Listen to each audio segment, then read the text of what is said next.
Hi, my name is Byron Richards. I'm a board-certified clinical nutritionist with over 20 years experience on the front lines of solving difficult health problems with natural remedies. In all my years of helping people, I have never encountered more powerful principles of health than those relating to leptin. Leptin is the king of hormones, the commander-in-chief of virtually everything that takes place in your body. Understanding how leptin works and applying that information to your day-to-day life can totally change your health.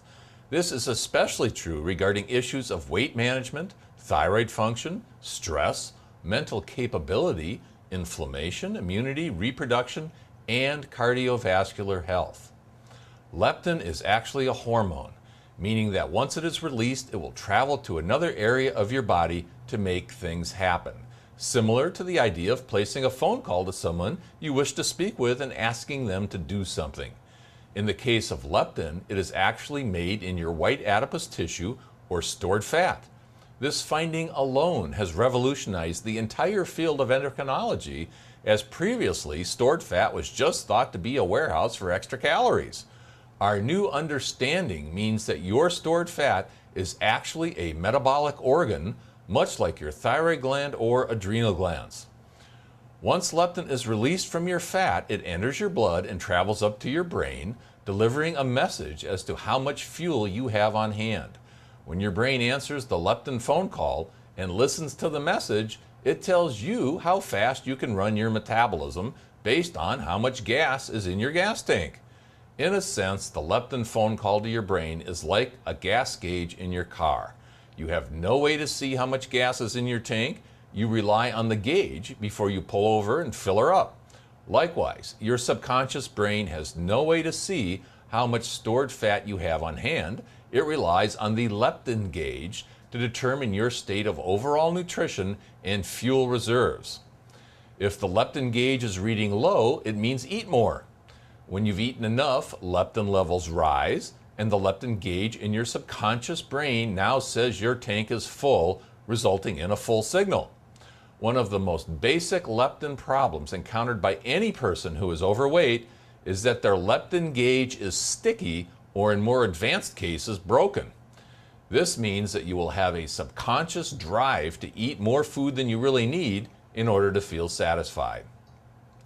Once you do get a leptin-related full signal, then permission is given for your body's metabolism to get in gear and go. Leptin acts like a traffic cop in your brain. When levels are adequate, the speed limit is raised and your metabolism can run faster. When leptin levels are too low, your brain thinks there is a famine and your metabolic rate is set to hibernation mode so that you don't perish from malnutrition. Your subconscious brain has no idea that there is food on every corner.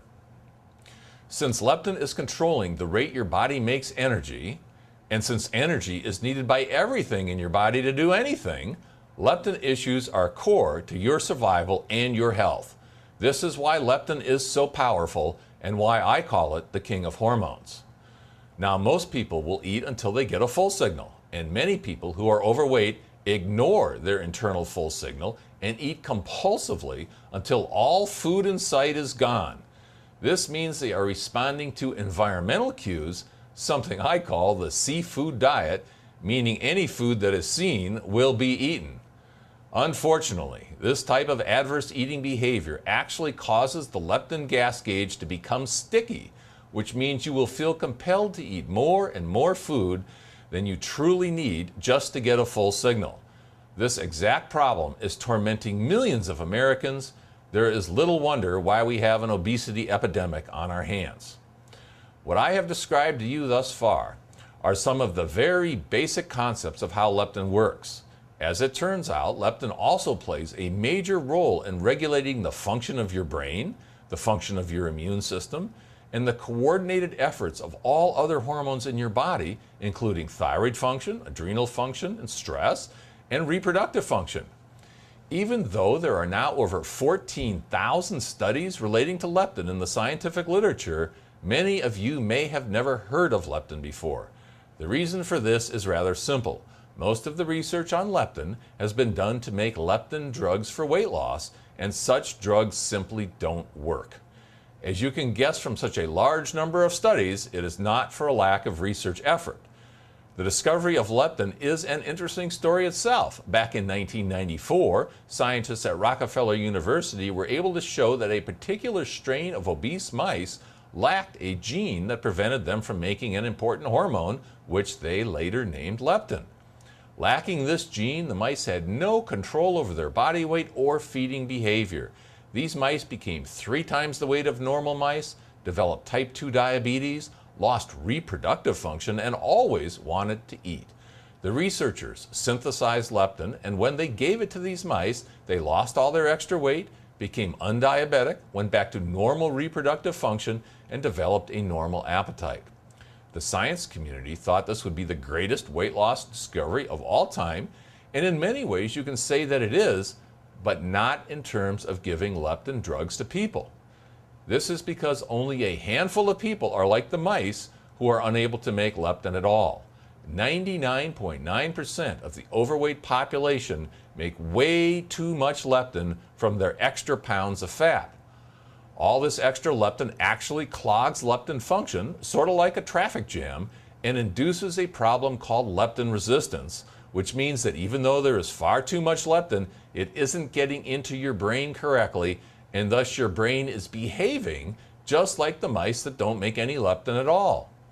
You always know you have a problem with leptin resistance because you will tend to be obsessive about food, thinking about your next meal too often, eating food you know you shouldn't, and feeling like it is a constant battle of your will just to do the right things to be healthy. That is, if you are even trying. If you live to eat, you have a leptin problem. If you eat to live, you are likely in much better control of leptin.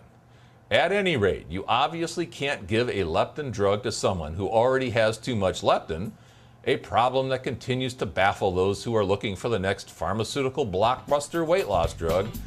No, I'm sorry to say the only way to get a handle on this problem is to learn the ins and outs of leptin and how to eat to be in harmony with the hormone. It's unfortunate, but our bodies came without an owner's manual, and most of your trial and error regarding dieting is error. Well, it's time for you to learn how to be in charge. There is a right way to live and eat in harmony with leptin. Welcome to a new world. May you never again be the same.